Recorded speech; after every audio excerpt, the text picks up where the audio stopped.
नमस्कार दोस्तों, स्वागत है आप सभी का एजुकेशन पॉइंट के ऑफिशियल यूट्यूब चैनल में। तो पिछले कल हमने हिंदी भाषा के कुछ एक महत्वपूर्ण प्रश्न डिस्कस किए थे। आज उसी श्रृंखला को आगे बढ़ाते हुए हम कुछ एक और महत्वपूर्ण प्रश्न देखेंगे। प्रश्न है, काल शब्द का अर्थ है ऑप्शन ए मौत, ऑप्शन बी समय, ऑप्शन सी दोनों, ऑप्शन डी उपरोक्त में से कोई नहीं। काल शब्द का अर्थ यानी यहाँ पर तीन ऑप्शंस जो हैं, मौत, समय, दोनों। चौथी ऑप्शन उपरोक्त में से कोई नहीं। तो इस प्रश्न का जो सही जवाब रहेगा ऑप्शन सी, मौत और समय। ये शब्द यहाँ पर शब्द के भेद समानार्थी शब्दों में से लिया गया है। बढ़ते हैं अगले प्रश्न की तरफ।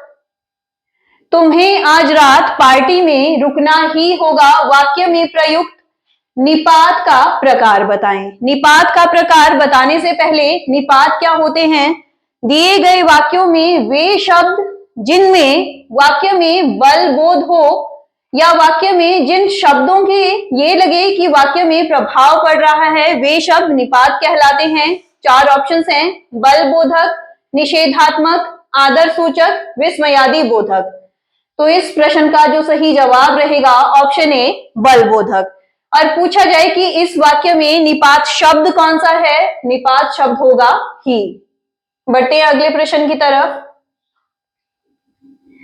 हिंदी वर्णमाला में दीर्घ विजातीय स्वरों की संख्या। दीर्घ विजातीय स्वरों को जानने से पहले हिंदी वर्णमाला में स्वरों की संख्या 11, स्वरों की कुल संख्या 13, जो कि वर्णमाला में स्वरों के अंत में आने वाले दो स्वर अयोगवाह वर्णों को मिलाकर बनती हैं। फिर हमने देखा था स्वरों के विभाजन, ह्रस्व स्वर, दीर्घ स्वर और प्लुत स्वर। ह्रस्व स्वरों में 4 स्वर आते हैं, अ, ई, उ और रे। दीर्घ स्वरों में 7 स्वर आते हैं, आ, ई, उ, ए, ओ, और इन्हीं ह्रस्व स्वरों को ही विजातीय और सजातीय स्वरों में विभाजित किया गया है। ह्रस्व सजातीय स्वरों में 3 स्वर आते हैं, आ, ई, उ, और विजातीय स्वरों में 4 स्वर, ए, ओ और औ। तो इस प्रश्न का जो सही जवाब रहेगा वो है ऑप्शन बी, दीर्घ विजातीय स्वरों की संख्या 4। बढ़ते हैं अगले प्रश्न की तरफ। दिए गए शब्दों में विषम शब्द युग्म का चयन करें। यहां पर आपको जो भी शब्द दिए गए हैं युग्म में यानी जोड़े में दिए गए हैं। ऑप्शन ए स्त्री श्वेता, ऑप्शन बी नगर जयपुर, ऑप्शन सी कुत्ता पिल्ला, ऑप्शन डी नदी और सतलुज।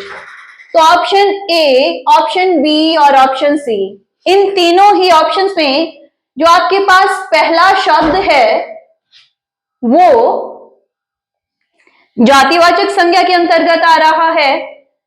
श्वेता, जयपुर और सतलुज, ये तीनों ही शब्द व्यक्तिवाचक संज्ञा के अंतर्गत। और यहां पर जो ऑप्शन सी है आपके पास, ये दोनों ही शब्द व्यक्तिवाचक संज्ञा, तो इन शब्दों में विषम शब्द युग होगा, ऑप्शन सी। अगला प्रश्न, संरक्षण शब्द में प्रयुक्त उपसर्ग। उपसर्ग यानी मूल शब्द के प्रारंभ में जुड़ने वाले शब्द। तो संरक्षण शब्द में प्रयुक्त उपसर्ग है सम, ऑप्शन बी। स यहां पर रक्षण नहीं, ये मूल शब्द, ये ऑप्शन तो यहां पर व्यर्थ ही है। तो इस प्रश्न का जो सही जवाब रहेगा ऑप्शन बी, सम। अगला प्रश्न, दूध थोड़ा मीठा है, दिए गए वाक्य में ये जो मीठा शब्द है क्या है? ऑप्शन ए विशेष्य, ऑप्शन बी विशेषण, ऑप्शन सी प्रविशेषण, ऑप्शन डी क्रिया विशेषण। तो यहां पर ये जो मीठा शब्द है ये दूध की क्या बता रहा है? विशेषता। तो ये कैसा शब्द होगा? विशेषण शब्द। इस प्रश्न का जो सही जवाब रहेगा ऑप्शन बी, विशेषण। बढ़ते हैं अगले प्रश्न की तरफ। जिसकी बुद्धि झट सोचने वाली हो के लिए एक शब्द क्या होगा? यानी ये जो यहां से लेकर यहां तक आपके पास वाक्यांश दिया है, इसके लिए एक शब्द। ऑप्शन ए कुशाग्र बुद्धि, ऑप्शन बी द्रुतगामी, ऑप्शन सी प्रत्युत्पन्नमति और ऑप्शन डी दूरदर्शी। तो इस प्रश्न का जो सही जवाब रहेगा ऑप्शन सी प्रत्युत्पन्नमति। बढ़ते हैं अगले प्रश्न की तरफ। अगला प्रश्न, दिए गए शब्दों में किस शब्द में अधि उपसर्ग का प्रयोग नहीं हुआ है? पहला शब्द अध्ययन, दूसरा अधिकरण, तीसरा अधिकांश और चौथा अध्युत्तम। तो इस प्रश्न का जो सही जवाब रहेगा वो है ऑप्शन सी अधिकांश। अध्ययन टूटता है अधिधन अयन, अधिकरण टूटेगा अधिधन करण, ऑप्शन डी अध्युत्तम अधिधन उत्तम, अधिकांश टूटेगा अधिधन कांश। बेशक इसमें भी जो पहला शब्द टूट रहा है अधि है, परंतु उपसर्ग यानी उनसे बाद आने वाले शब्द सार्थक शब्द होने चाहिए। अधि अयन, अधिकरण, अधि उत्तम तीनों ही शब्द सार्थक हैं, जबकि अधि और कांश इनका कोई भी सार्थक अर्थ नहीं है। तो इस प्रश्न का जो सही जवाब रहेगा ऑप्शन सी। अगला प्रश्न, श्रावण शब्द में किन वर्णों की संधि हुई है? संधि से हमें या तो सीधे ही पूछ लिया जाता है कि स्वर संधि है, व्यंजन संधि है, विसर्ग संधि है। अगर इस तरह से प्रश्न ना पूछा जाए तो प्रश्न किस प्रकार से पूछा जाता है कि दिए गए शब्द का विभाजन करने पर किन वर्णों की संधि हो रही है? तो श्रावण शब्द टूटेगा श्रौधन अन, प्रथम पद के अंत में अ, द्वितीय पद के प्रारंभ में अ। अगर संधि की बात करें तो ये शब्द आएगा अयादि संधि के अंतर्गत। और किन वर्णों की संधि हो रही है? तो प्रथम पद के अंत में अ, द्वितीय पद के प्रारंभ में अ। तो इस प्रश्न का जो सही जवाब रहेगा ऑप्शन बी। बढ़ते हैं अगले प्रश्न की तरफ। समास के आधार पर विषम शब्द का चयन करें। यानी कोई तीन ऑप्शंस एक समास के अंतर्गत आ रही हैं, एक ऑप्शन अलग है। ऑप्शन ए शैलजा, ऑप्शन बी रक्तलोचन, ऑप्शन सी बाघांबर, ऑप्शन डी परमाणु। ऑप्शन ए बी सी तीनों ही ऑप्शंस को आप देखें तो ये शब्द किसी न किसी शब्द के पर्यायवाची शब्द हैं। शैलजा यानी शैल से जन्म लेने वाली शैलपुत्री पार्वती, रक्तलोचन यानी रक्त के समान लोचन जो पर्यायवाची शब्द है कबूतर का। ऑप्शन सी बाघांबर यानी बाघ के वस्त्र धारण करने वाले। जो ऑप्शन डी है इसका विभाजन करेंगे तो परम है जो अणु। ये जो option A, option B, option C तीनों ही आ रहे हैं बहुव्रीहि समास के अंतर्गत। और ऑप्शन डी आपके पास कर्मधारय समास। तो इसका जो सही जवाब रहेगा ऑप्शन डी परमाणु। दिए गए वाक्यों में सकर्मक क्रिया नहीं है। सकर्मक क्रिया का चयन करने से पहले सकर्मक क्रिया होती क्या है? क्रिया का वह भेद जिसमें कर्म की प्रधानता हो या क्रिया का प्रभाव किस पर पड़े? कर्म पर पड़े। ऑप्शन ए मोहन पानी पी रहा है, ऑप्शन बी वह एक किताब पढ़ रहा है, ऑप्शन सी राधा ने अपनी बहन को एक उपहार दिया, ऑप्शन डी घोड़े दौड़ रहे हैं।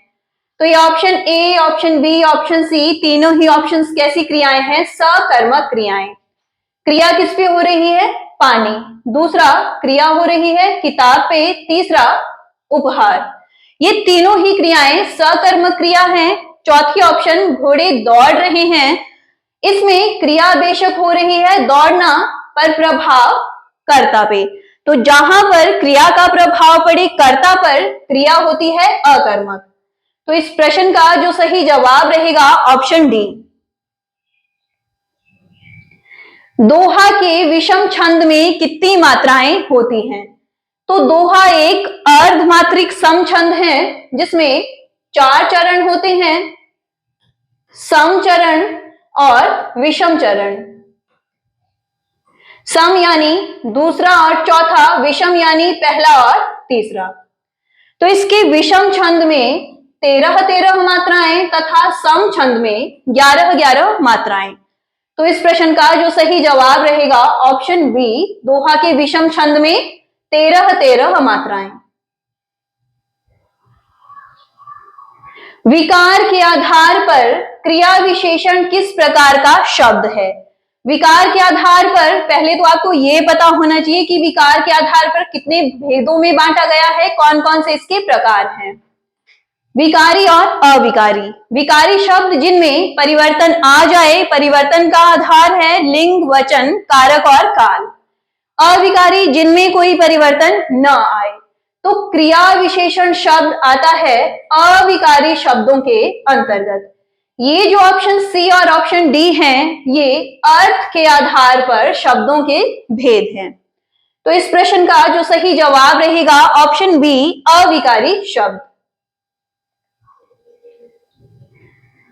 अगला प्रश्न, जातिवाचक संज्ञा नहीं है। ऑप्शन ए फूल, ऑप्शन बी नदी, ऑप्शन सी पर्वत, ऑप्शन डी मेज। तो ये जो आपके पास तीनों ही शब्द हैं, ऑप्शन ए, ऑप्शन बी और ऑप्शन सी, तीनों कैसे हैं? जातिवाचक संज्ञा। ऑप्शन डी मेज आपके पास व्यक्तिवाचक संज्ञा के अंतर्गत आता है। तो इसका जो सही जवाब रहेगा ऑप्शन डी। बढ़ते हैं अगले प्रश्न की तरफ, जो कि आज का आखिरी प्रश्न है। स्रोत के आधार पर अंगरक्षक किस प्रकार का शब्द है? स्रोत के आधार पर शब्दों के 4 मुख्य प्रकार हैं, एक अन्य प्रकार है। 4 मुख्य प्रकारों में तत्सम, तद्भव, देशज, विदेशज और अन्य प्रकारों में संकर शब्द। तो अंगरक्षक संस्कृत भाषा का शब्द है, तो स्रोत के आधार पर यह कैसा शब्द हो जाएगा? तत्सम शब्द। तो इस प्रश्न का जो सही जवाब रहेगा वो है ऑप्शन ए, तत्सम शब्द। तो ये था आज का आखिरी प्रश्न। आज की वीडियो में बस इतना ही। ऐसी ही वीडियोस के लिए बने रहें हमारे YouTube चैनल एजुकेशन पॉइंट मंडी एचपी के साथ। Thank you.